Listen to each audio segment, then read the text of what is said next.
your title when you were last on the bench? My name is John Trotter, Trotter. I was the presiding justice of Division III of the 4th Appellate District.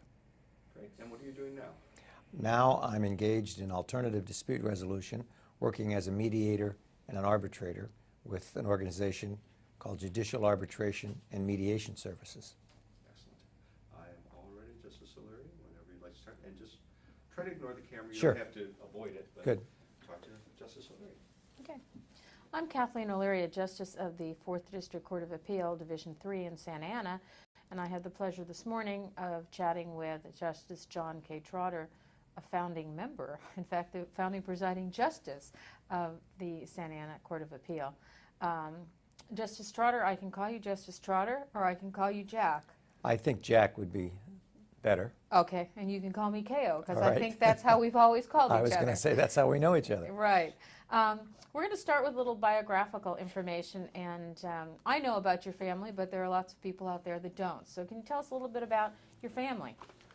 Well, let me go back before my family and tell you that I was born in Brooklyn, New York, lived there until I was 14, had started high school there, and then after the Second World War, my father got a job in San Diego, and so I was one of 5 children, so my father, mother, and myself and 4 brothers and sisters moved from Flatbush in Brooklyn to a remote little town in San Diego called Lemon Grove. A little cultural adjustment? A little cultural adjustment. I thought that there would be wild Indians and bears and lions in the streets. What I did notice was there was no concrete. Oh. There were no sidewalks, no streetlights. There were more people that lived in my building in Brooklyn than lived in the town of Lemon Grove in 1948. I went to high school there for a year, and then my father got another job up in Los Angeles, and I graduated from high school from a school in East Los Angeles called Cantwell, now Cantwell Sacred Heart. And even though I don't look like I would be big enough, I went to college on a basketball scholarship. I went to Loyola, now Loyola Marymount. That's where I went. And I paid more attention to basketball than to studies. And after 1 year, I was out of college, and I was in the middle of the Korean War, and I got scooped up into the Army, ended up in Korea, served my time, came out, and had to start all over again my college experience. And I'll leave it there, and we'll come back to that later. Okay. What about your immediate family now? I'm married, have been for 48 years. I have 7 children, 17 grandchildren, 3 lawyers in the group, and I'm lucky enough to have them all but one live in California. 5 of them live in Orange County, 1 in San Francisco, and my oldest daughter is married to kind of a famous military person. He's a colonel in the Army who's now in Baghdad. He wrote a very famous book called Dereliction of Duty, and we all are now praying that he gets out of Iraq pretty quickly. So family gatherings at the Trotter House are rather large. They are. We just did Easter, and when we're all together, there's 32 of us. Large and a little loud? Large and a lot loud. In growing up, were there any mentors that brought you into the legal field, or when you began in the legal field? No, you know, I come from that generation where I was the first one in my family to go to college. I didn't have any aunts, uncles, or parents that went to college. My older sister, who is still alive, became a nun. She was a sister of St. Joseph. And then during the 70s, or the 60s maybe even, during the upheavals, she came out of the convent. And then she went back to college, and she's now a psychologist. But she and I are really the only 2 of our family that have ever gone to college. All of my kids, of course, have, but we were the first. Now, you came back from the Korean War, you finished college, and then you started law school. I did. When I came out of the Army, I went to Santa Monica City College, a junior college, for 2 years. And in those days, a lot of the law schools had what they called a 2-4 plan, that you could get into law school if you were a veteran of the Second World War or the Korean War with 2 years of college, certain level of grades, and a certain score on an entrance exam. And so I got into SC Law School after 2 years of junior college. Started SC in 1958. What was your family situation when you were starting law school? Well, I was single. I met my wife at SC. She was a senior when I was a freshman in law school. We got married in 1959. We got married in August of 59, and August 1st of 1960, our first child was born, and December of 61, our second child was born. So when I was studying for the bar exam, I had 2 little babies, so it was important that I passed the bar exam. My wife taught school for the first year, and then after the babies came, she couldn't teach anymore. So I assume you did successfully complete I the bar did. exam. I've always teased that I probably had the lowest passing grade in the history of the bar exam, but it was one of those things you never know what your score was, and I was just thankful to have passed. And a little interesting story, I don't know if you remember, but all of the rumors that you used to hear about, you could tell by the size of the envelope whether you had passed or failed. That rumor was alive and well in 1975 when I took the bar. And I can't remember whether it was the big envelope or the small envelope, but I got one of them, and I thought that meant I had failed. And I had gone to the post office to pick it up, was so disappointed, didn't even open it, put it in the back seat of the car, drove home, was sitting in front of the little house that we were renting, and my wife was in the window holding one of the babies. And Poignant I figured, moment. well, I have to start over again, so I might as well start. So I opened it up, and all I can remember reading was, "We are pleased to inform you." I think that bar passage moment when you get the envelope is what they call flashbulb memory. You remember almost what you were wearing the day when you opened the envelope. Well, not only that, but for years, I used to, anyway, have a dream that the bar was calling me to tell me it was a mistake. So now you've passed the bar, you're out looking for a job. That's right, 1961. I graduated in mid-year. I had gone to summer school. Instead of going 4 years, I went 3.5. And so I graduated in December of 1961 and took the February 1962 bar exam. And a fellow who had been a year or two ahead of me in law school had gone to work for a firm called Betts, Ely, and Loomis, which was engaged primarily in insurance defense work. And I interviewed there and was accepted as a law clerk. So while I was studying for the bar, I worked for that firm as a law clerk. And then in June, when I got my results and had passed the bar, I went to work as a lawyer for Betts, Ely, and Loomis in downtown Los Angeles. Do you remember anything about the compensation package they offered you? Yeah, That's what we call it now. Yeah, it wasn't much of a package. We were paid $500 a month. That's what I was paid as a law clerk. No, I was paid $300 a month as a law clerk. And then when I went to work full-time, it was $500 a month. Then after the first 6 months, you got a $50 raise. So by Christmas of 1962, I was making $550 a month. Now, do you remember anything, anything stand out in your memory about your first days of practice in terms of clients, or what the daily routine was, or the responsibilities you had? Or? Yeah, I was just so overwhelmed and happy to have gotten out of law school and be a lawyer that I was just awestruck by the whole thing. Walter Ely, who was the senior partner in the firm, Red Betts had died, was a famous trial lawyer. He had been president of the LA County Bar Association, was a hero out of the Second World War, had been an assistant U.S. attorney in Texas before the war, and then came to California. And so I was privileged to see him try several cases. And I always tease that I carried his suitcase for him for a couple of years, and it was one of the most wonderful learning experiences that I ever had. And in those days, trials were shorter, and I got to try cases right away. I think in my first year, I ended up having tried 3 or 4 Superior Court jury cases.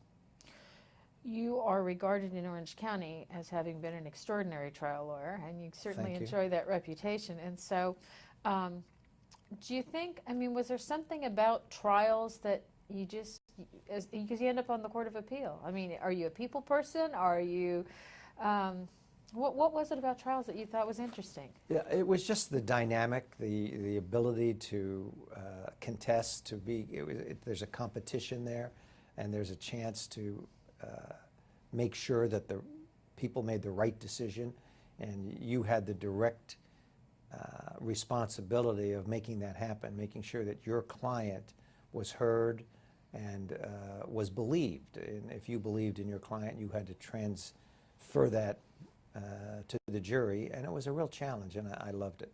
I loved And you it. loved jury trials, too, I didn't loved you? jury trials, yes. Yeah.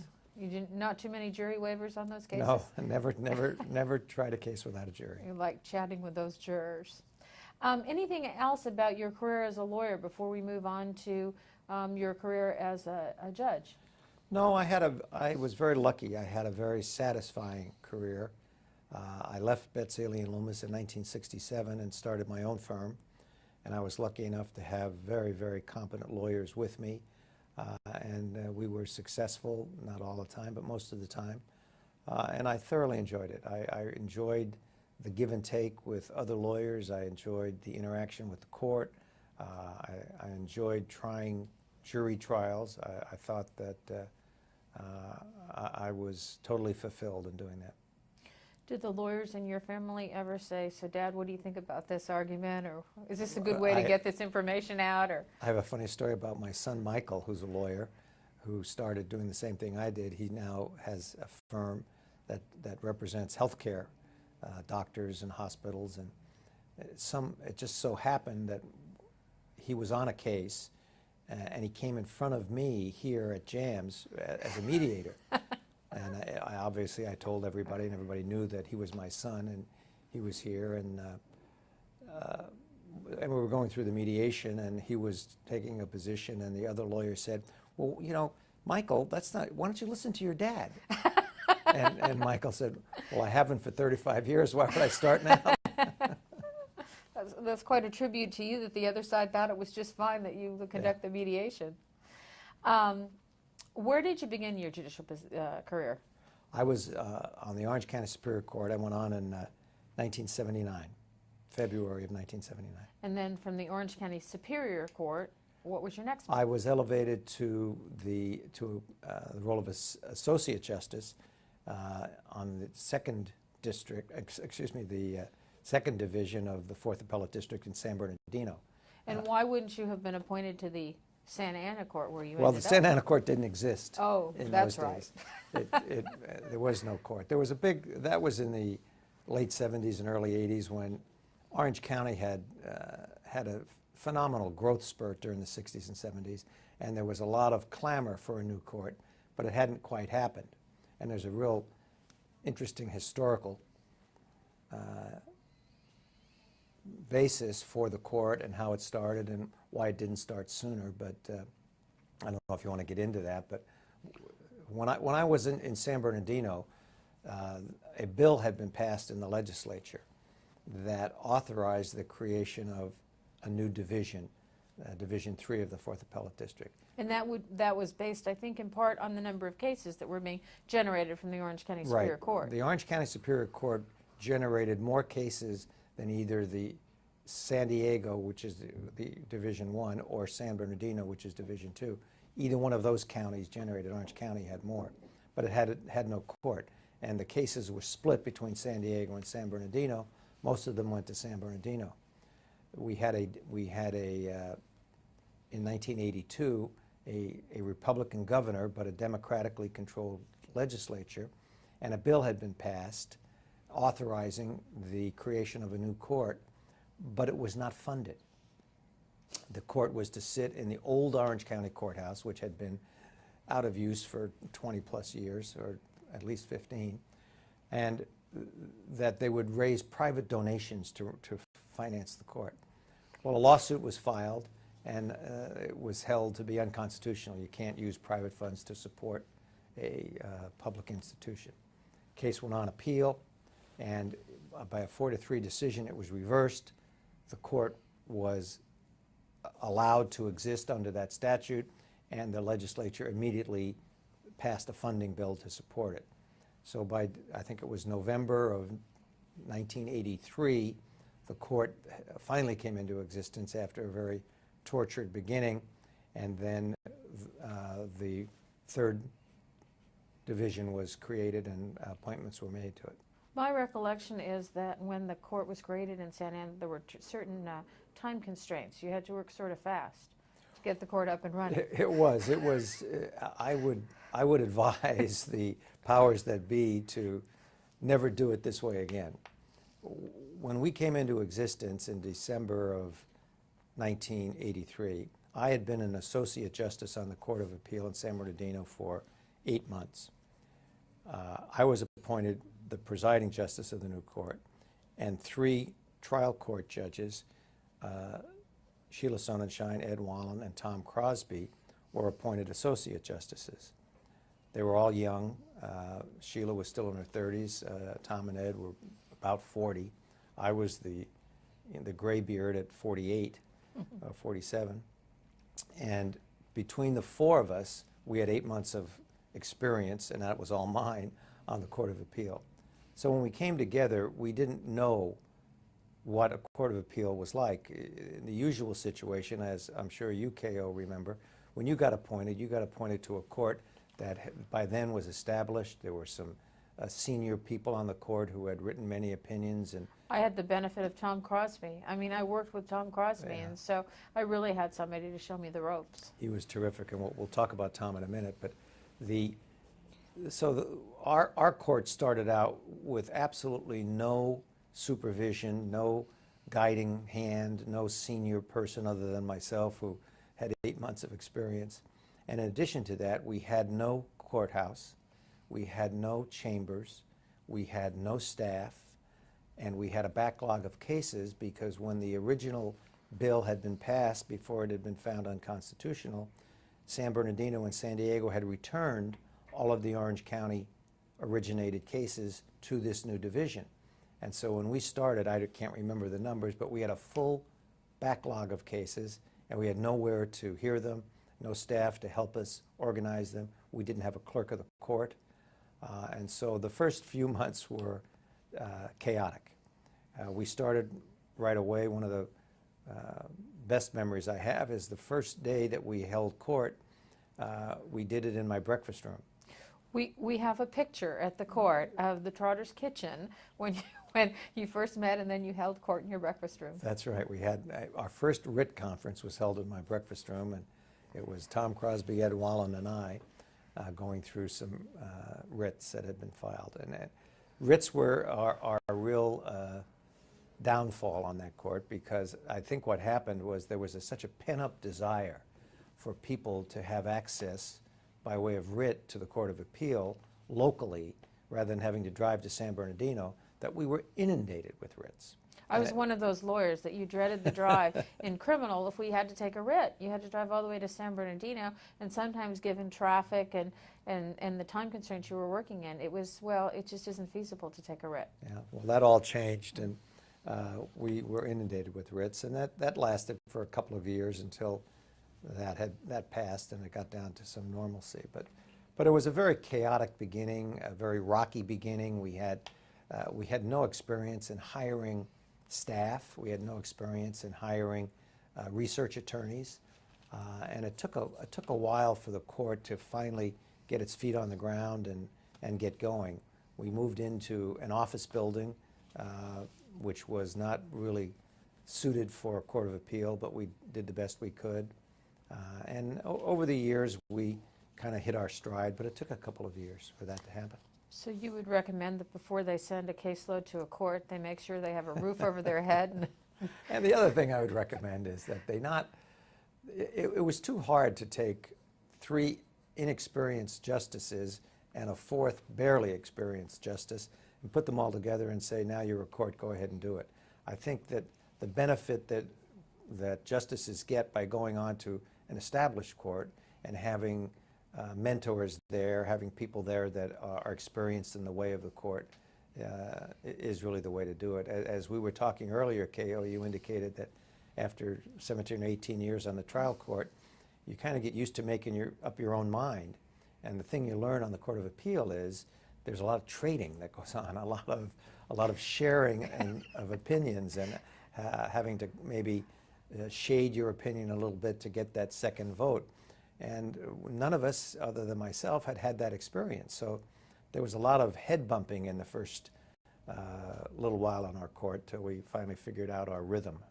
I think the collaborative process makes opinions better, but as I said earlier, having made my own decisions for so long, I was a little bit taken aback when one of my colleagues first told me that he thought I got it wrong.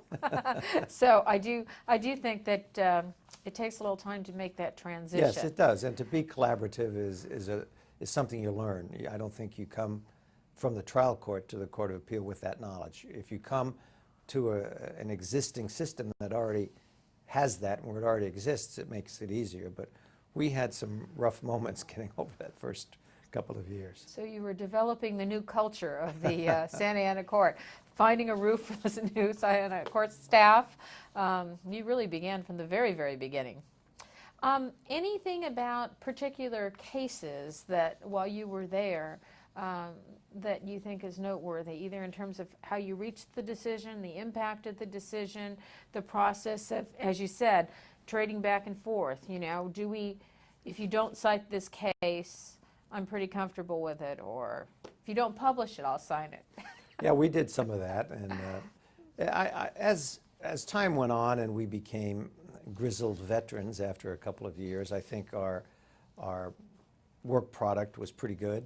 I think that we got it right most of the time. I don't recall any specific case that stands out. I have one case that I think was interesting only from a personal point of view, and it was a case that involved roadblocks, or what do we call them now? DUI stops. DUI I think checkpoints. Checkpoints To get people that are driving under, identify people who are driving under the influence. This was when they were first starting, and we had someone who had complained that their due process rights had been taken away because they had been stopped. And Tom Crosby, who was a wonderful justice and a very bright guy, wrote the opinion, and then wrote a concurring opinion saying that he thought that this was the way of the future. We should be able to do this by administrative warrants and so forth and so on. And I wrote a concurring opinion saying, I think the majority got this case right, but I really didn't like Justice Crosby's projection into the future of having these stops all over the place, and I analogized it to totalitarian countries with searchlights and people standing in line, and 95% of the people stopped were innocent. And somehow, and I never did find out how, 60 Minutes picked up part of my concurring opinion, and Andy Rooney, who is on that show and is sort of a curmudgeon, wrote or read part of my concurring opinion on the air. Again, he was of the same opinion I was about roadblocks. I wouldn't call either one of you curmudgeons. Now, in terms of jurisprudence and sort of your judicial philosophy, sometimes that arises out of your personal philosophy. Just now, I know that you have been involved in establishing certain groups in Orange County and have been involved in different community activities, and I think that's sort of personal philosophy that develops into judicial philosophy. Would you agree that there are some trends? Yeah, I think that's probably right. I think that all the judges and justices that I've known have always placed following the law first, and their private beliefs and conscience follow. You know, when we got appointed, and another interesting little tidbit, when I was first appointed to the Court of Appeal in San Bernardino, George Deukmejian was the Attorney General, and in those days he was asking prospective nominees what their philosophy was on particular cases, and he sent me a series of questions to answer about what did I think of the death penalty, what did I think of the exclusionary rule, what did I think of this case, what did I think of that case. And at my confirmation hearing, there was Chief Justice Rose Byrd, Attorney General Deukmejian and the senior presiding justice of the 4th Appellate District, Gerald Brown, no relation to the governor. And it was a little bit of a contentious hearing because I told the Attorney General that, in my opinion, it was none of his business as to what my personal views were, that I would be obligated to take an oath and I would follow the oath and I would follow the law.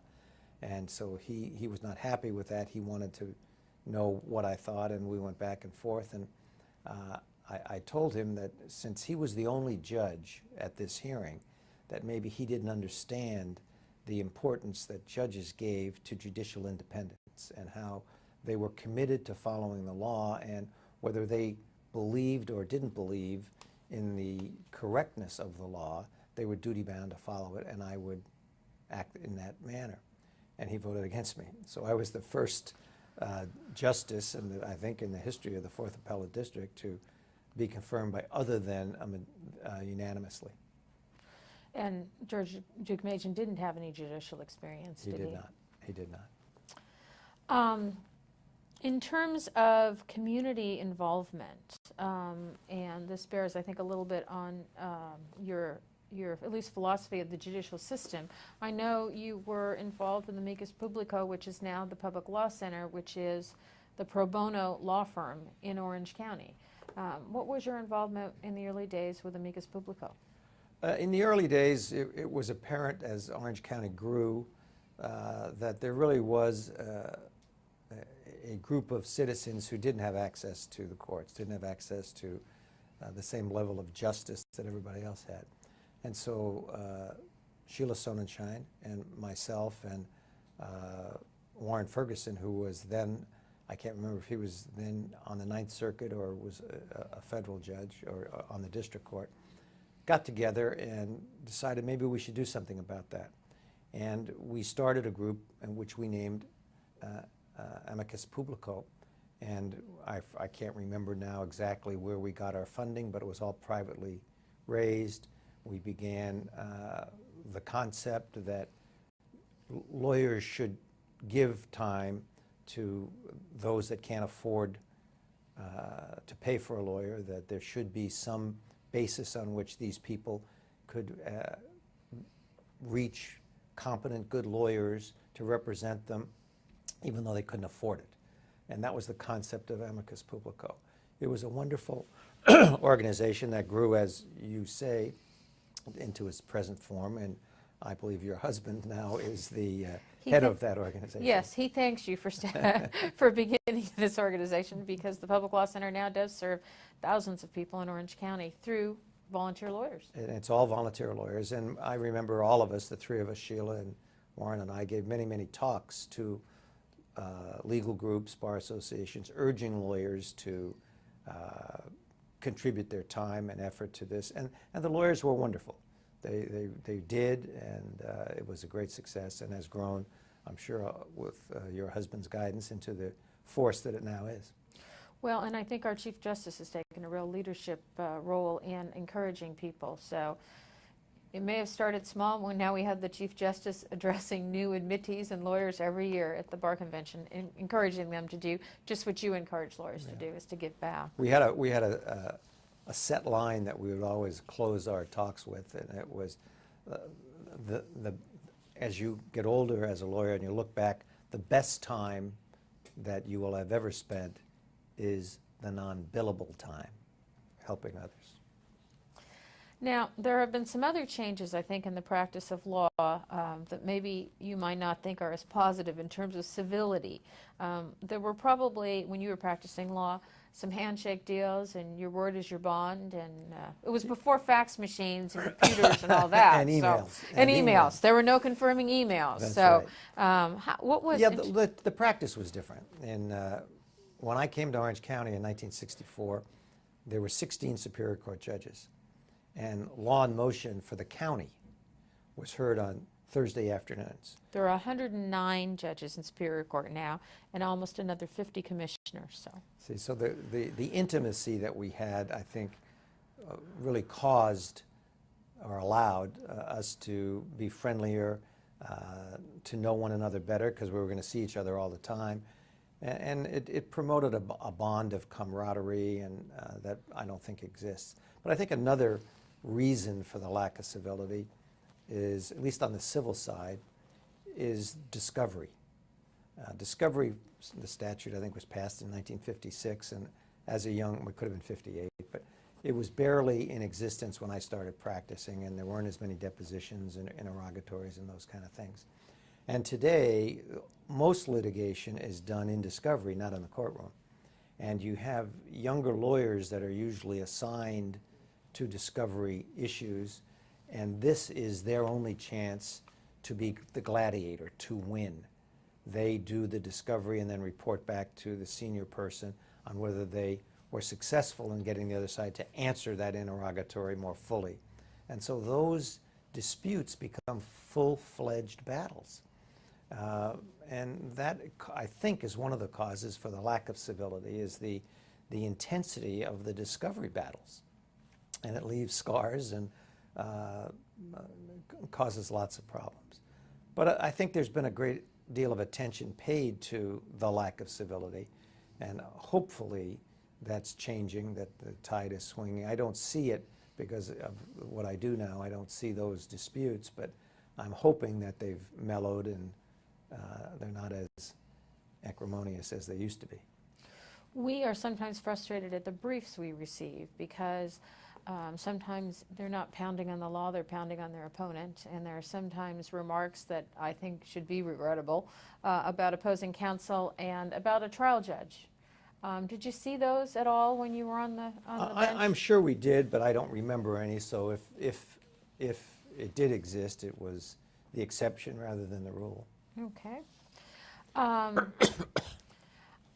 I was going to move on to talk about some of your colleagues on the court, and maybe now would be a good time to ask you a little bit about Justice Tom Crosby, because Tom's no longer with us. And he was an extraordinary member, I think, of the Santa Ana Court of Appeal, and you worked with him. And you probably knew him before you were on the bench. I did. I've known Tom for most of his career. His office, when he was in private practice with Dick Lucebrink, was down the hall from my office when I was in private practice. So I knew Tom very well as a lawyer. When I went on the Superior Court, Tom tried cases in front of me as a lawyer. In fact, one of the most interesting cases I ever tried on the Superior Court was an election contest between Judge Orozco, who had been challenged by a lawyer, and there had been a confusion as to the vote count, and there was a lawsuit, and I got to hear it. And Tom represented the sitting judge and did a wonderful job. And then when we went on the Court of Appeal, Tom was, as you said, one of the original members. Tom was, in my opinion, probably the perfect Court of Appeal justice. He loved his job. He was smart as all get out and was a very hard worker. He truly believed in the dignity of what he was doing. He really believed in the fact that every single case was important, and he wrote every one of his own opinions. As we all know in the Court of Appeal, sometimes our research attorneys, although they don't get to sign the opinion, are the main creators of it. That wasn't Tom's way. Tom wrote all his own opinions. He was very generous in sharing his knowledge with others. He was as hardworking as anybody I've ever met on the court. He was extremely bright, and as we used to say to him, he had a very sharp pen. Tom's opinions were fun to read, they were pithy, they were clever, and they were most often absolutely right on. In fact, we created a book of Tom's opinions and some of his famous sayings that we talked about at his memorial service. But Tom was one of my favorites. It was sad to see him go. I'm sure he's in his cloisters upstairs somewhere writing and grumbling and making pithy remarks. And still has a sharp pen, I'm sure. And still has a sharp pen. You came from different backgrounds, though, both very accomplished trial lawyers, but in very different areas of the law. It was interesting. Tom had been a criminal defense lawyer. He had been a DA first and then a criminal defense lawyer. And I never tried a criminal case. I was in the civil side. And so, as you know, in the Court of Appeal, there's a huge part of your caseload that's criminal. Well, I was absolutely a novice as to the criminal, and Tom, though he wouldn't admit it, didn't know quite as much about the civil as I did. So we got to share our expertise in a very collaborative way and he was very generous with me in my lack of knowledge about criminal law. He was, when I first came on the court, very generous with his time. My background was criminal, but at least he seemed extremely competent in the civil area when I got there. Oh, he was always competent. I'm just teasing. No, but he obviously learned a lot from you, because he certainly helped me in every area of the cases that we cover. Now, we talked a little bit about in your present capacity, you don't see a lack of civility. Well, your present capacity here is at JAMS, and so can you tell us a little bit about why you were attracted to alternative dispute resolution, why you get satisfaction out of this current position? Yeah, I've always thought, even though I tried an awful lot of cases, I always felt that the court system didn't provide ample resources and opportunity for the resolution of cases other than through trial. There was only one way to get to the end of the case, and that was to try it, unless you and the other side could come together on your own and figure out a way of how to dispose of it. When I started practicing, there weren't any settlement conferences. They came in a little bit later, and they became more and more popular, but they still weren't sufficient. And when I was president of the Orange County Bar Association in the late 70s, and we started a program where we got all the Superior Court judges to virtually shut the courthouse down for a week. And we got each judge paired with lawyers who were experienced lawyers, and we got almost every single active civil case in front of those people for purposes of resolution. And it was an amazing feat. I don't remember the statistics, but a huge number of cases got resolved, a very high percentage. And those were cases where we reached out to the lawyers. They hadn't said to us, would you help us settle this case? We went and, as they say, cold called on these lawyers and said, you're going to come in and you're going to try to resolve your case. And that proved to me that judicial intervention or some intervention in a lawsuit at a certain period of time could actively help get rid of that case at an earlier stage and other than trial. As late as 1998, when I was presiding judge, they still talk about settlement weeks and the settlement extravaganza, and they continued that practice. They did. To try and keep the caseloads manageable in civil. So it was a success. It was a success. And so, armed with that, when Warren Knight started JAMS, actually he started JAMS in my law library, where he sat for a year waiting for his first case. And then after he got off the ground and JAMS, who was a provider of alternative dispute resolution, became viable, I left the bench in August of 1987 and joined my old friend Warren and expanded JAMS, and here we are today, some 20 years later. And the reason I don't see the lack of civility is I only see cases that consensually agree to come. And so people have already made a compromise in their positions to agree to come and try to resolve the case. We don't have any power to make people come to us, and it's all voluntary.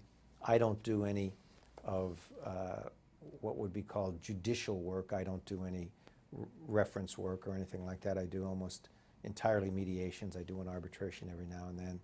And I've served as a special master in a couple of federal court cases. But primarily I do mediations, and I see lawyers that come together and come to us for help. They want to resolve their cases. And we give them the time, hopefully some expertise, and the opportunity to get the case resolved, and we have a very high success rate. So you do the equivalent, I suppose, of a trial judge who had the time and the skills to conduct a settlement conference, to facilitate an agreement. To facilitate an agreement. And the court is, as you know, overburdened with cases. They don't have the time to sit for a day with one case and to listen. And you know, some of these cases, the court might not think they're as important than others. They're fighting over money. They're not fighting over principle.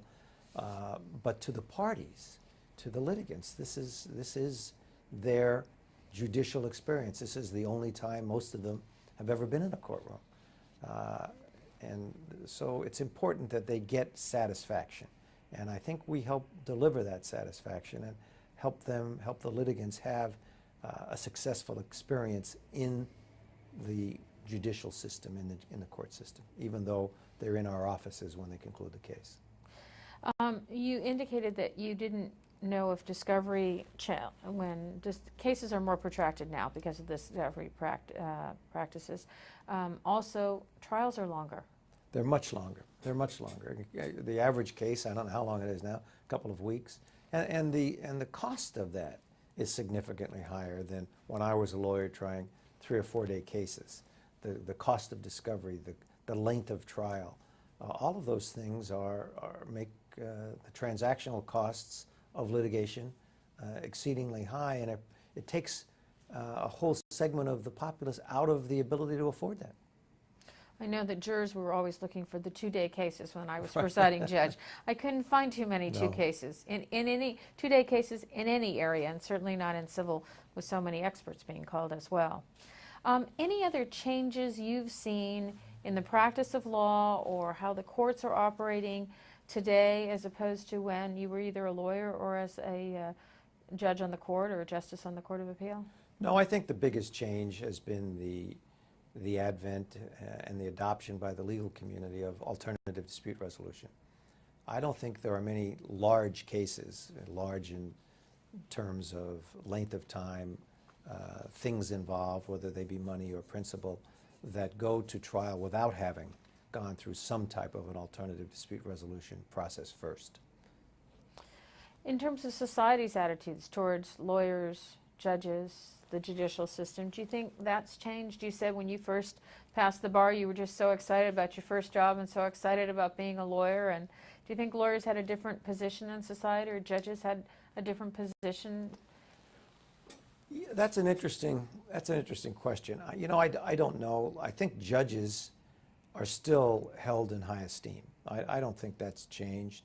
I think that judges are called upon now maybe more than ever to make very tough decisions, and this word activism is really in the eyes of the beholder.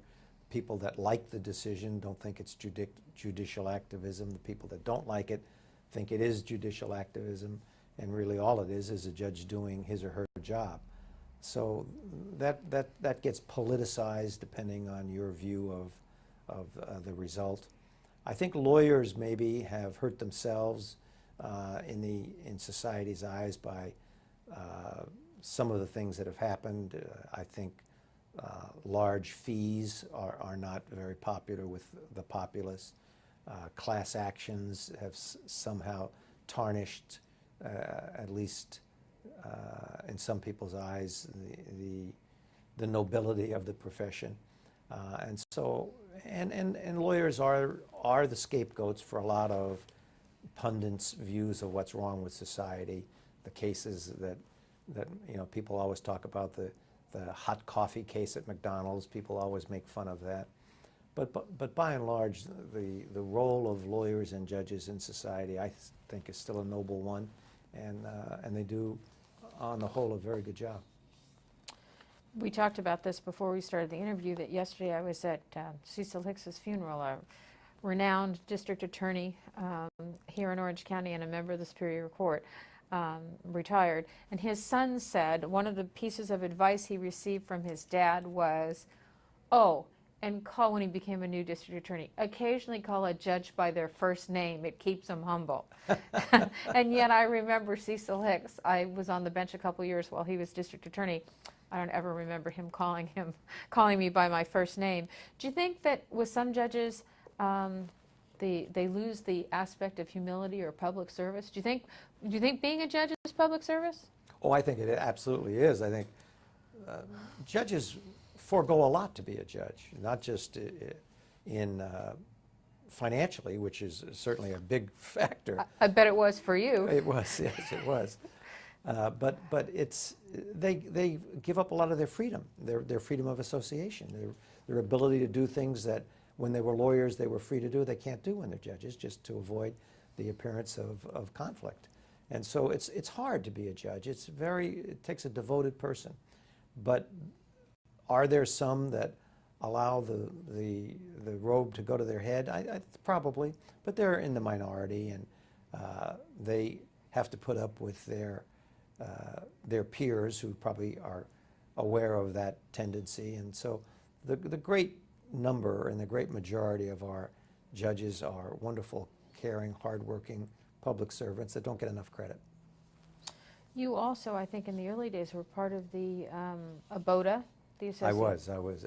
ABOTA is the American Board of Trial Advocates. I was a member for years, and I was lucky enough to have been elected president for 1 year of that organization.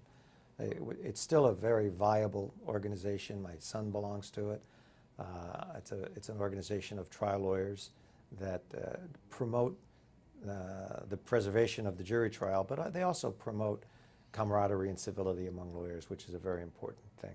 And there are some stiff requirements to join that organization. There are. You have to have tried a certain number of cases to conclusion to be, and I think it used to be 20 Superior Court jury trials to verdict to be a member, and then there are different ranks within the organization, and they are accorded by the number of trials that you've had. And the Banyard Inn of Court, you had a hand in that, didn't you? Yeah, when the Inns of Court started, I was on the Court of Appeal, and I was asked if I would help in the formation of an Inns of Court, and I was the founding president for the first 2 years of the existence of the Inn of Court, and we were thinking of what should we call it, what should we name the Inn of Court. And there was a lawyer in Orange County, a longtime civil lawyer and a Superior Court judge, who I always thought was a wonderful lawyer and a wonderful judge, named Robert Banyard. Everybody called him Bob. And so we named the first Inn of Court in Orange County the Banyard Inn of Court. And since then, I think there are 2 or 3 other Inns of Court in Orange County. One after your good friend, Judge Ferguson. Yes, Warren Ferguson has one, and I think there's one after Judge Gray. Yes. Senior Judge Yes. Gray, yeah. You obviously have had a very rewarding career, many accomplishments. Looking back on your career, is there anything that stands out that, I mean, do you feel fortunate to have had the experiences that you've had? I do. I feel very fortunate to have had the life I've had.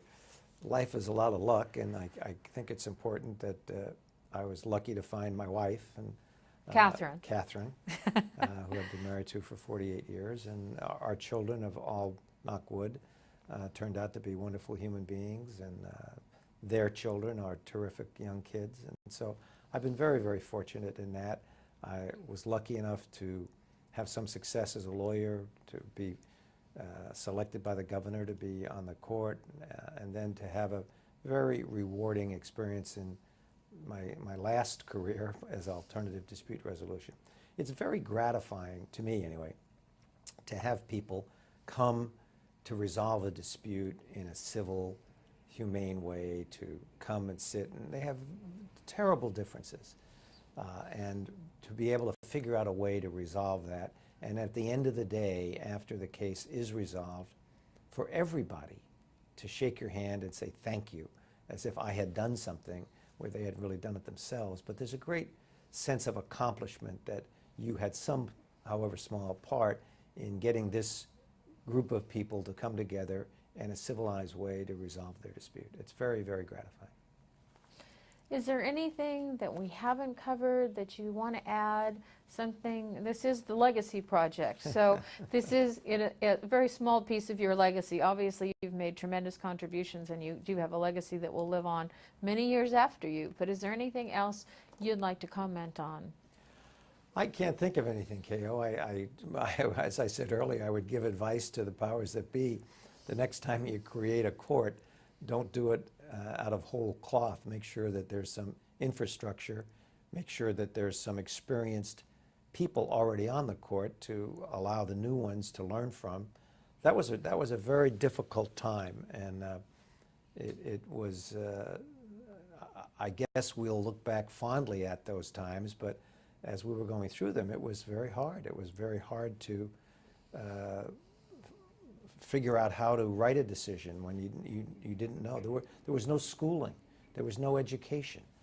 You were just, all of a sudden, you were a justice of the Court of Appeal with 3 others, and figure out how to make it work.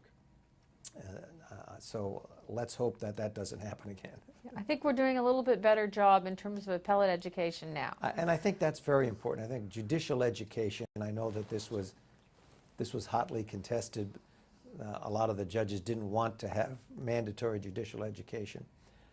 I'm a great believer in education, judicial education. You know, at JAMS, I think one of the things that differentiates us from maybe other people that do what we do is that we have mandatory education.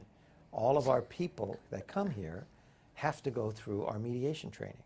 They have to go through our arbitration training.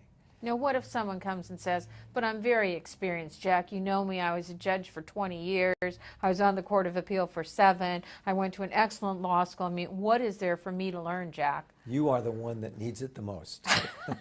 The ones that don't think they need it. And there's a great transition from, as there would be from going from the trial court to the Court of Appeal, there's a great transition from going from the court to be full-time engaged in mediation. You don't have the power to make anything happen.